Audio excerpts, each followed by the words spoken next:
Disease is something that naturally occurs in the world without supernatural cause. I believe that God does not exist, so the idea of a deity visiting plagues on the populace is not something I subscribe to, and neither should Christians themselves. If they do this, they would be obliged to treat all diseased, handicapped, or misfortunate people, Christians and non-Christians, gay and straight alike, as being judged by God.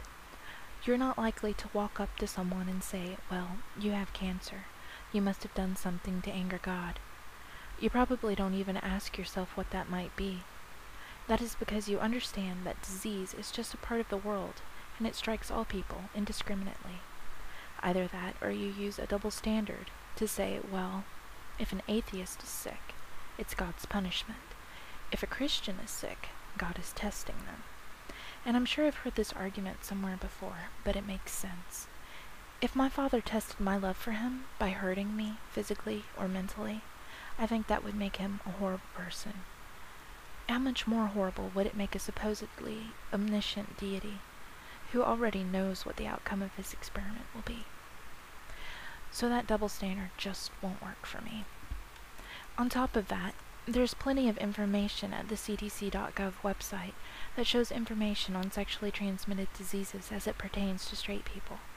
Having straight sexual intercourse does not mean that you're safe from the horrors of HIV or other diseases, some of which are more likely to occur within the bounds of heterosexuality.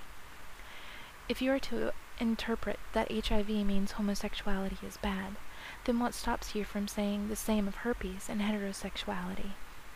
Would you champion the cause to tell straight people that having sex with each other is wrong because they could get diseases, some of which have the potential to be life-threatening, such as HPV, which can possibly cause cancer?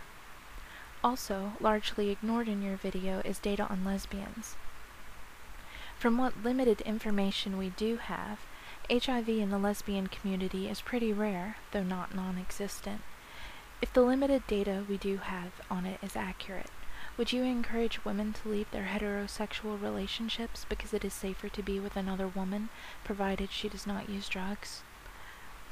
To me, all of this is not proof that any lifestyle is wrong, but that safe sex is necessary and important. Using condoms and getting yourself and your partner tested should be a top priority for everyone.